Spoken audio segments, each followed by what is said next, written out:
باپ، بیٹے اور روح القدس کے نام سے۔ خداوند کے زندہ اور جلالی کلام میں سے آج ہم پڑھیں گے خروج باب 17۔ چٹان سے پانی۔ تب بنی اسرائیل کی ساری جماعت نے خداوند کے حکم کے مطابق سین کے بیابان سے منزل بمنزل کوچ کیا اور رفیدیم میں ڈیرا لگایا، جہاں لوگوں کے پینے کے لیے پانی نہ تھا۔ تب لوگوں نے موسیٰ سے جھگڑا کیا اور کہا، پینے کے لیے ہمیں پانی دے۔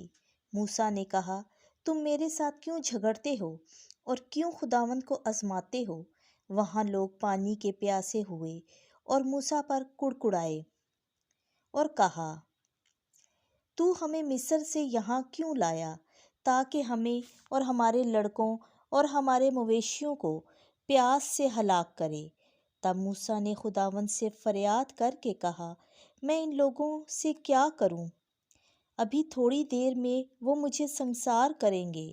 تب خداوند نے اس سے فرمایا، لوگوں کے آگے جا اور اسرائیل کے بزرگوں کو ساتھ لے اور اپنا وہ عصا جو تو نے دریا پر مارا تھا اپنے ہاتھ میں لے کر چل دے۔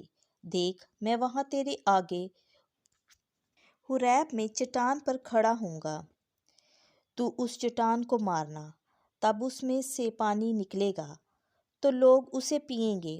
چنانچہ موسیٰ نے بنی اسرائیل کے بزرگوں کے روبرو ایسا ہی کیا اور اس جگہ کا نام مسا اور مریبہ رکھا، کیونکہ بنی اسرائیل نے جھگڑا کیا اور خداوند کو آزمایا، یہ کہہ کر کہ آیا خداوند ہمارے درمیان ہے یا نہیں۔ عمالیق پر فتح۔ تب عمالیق آئے اور رفیدیم میں اسرائیل کے ساتھ لڑے، تو موسیٰ نے یوشوا سے کہا، ہمارے لیے مرد چن اور عمالیق کے ساتھ لڑائی لڑنے کو نکل، اور کل میں خدا کا عصا ہاتھ میں لے کر پہاڑی کی چوٹی پر کھڑا ہوں گا۔ تو یوشوا نے جیسا اس نے موسیٰ سے کہا تھا کیا اور عمالیق کے ساتھ لڑائی لڑی۔ موسیٰ اور ہارون اور ہور پہاڑی کی چوٹی پر چڑھے، اور ایسا ہوا کہ جب موسیٰ اپنے ہاتھ اوپر اٹھاتا تھا اسرائیل غالب ہوتا تھا، اور جب نیچے کرتا تھا تو عمالیق غالب ہوتا تھا۔ اور جب موسیٰ کے ہاتھ بھاری ہو گئے، انہوں نے ایک پتھر لیا اور اس کے نیچے رکھا اور وہ اس پر بیٹھ گیا، اور ہارون اور ہور نے اس کے ہاتھوں کو ایک نے ادھر سے اور ایک نے ادھر سہارا دیا، تو اس کے ہاتھ سورج کے غروب ہونے تک قائم رہے۔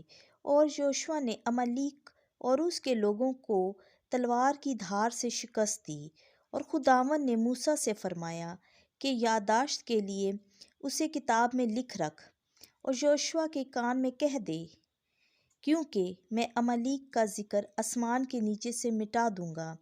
اور موسیٰ نے ایک قربان گاہ بنائی اور اس کا نام یہوہ نسی رکھا، اور کہا کہ تخت خداوند کی طرف سے ہاتھ بلند، خداوند کی جنگ عمالیق سے پشت در پشت۔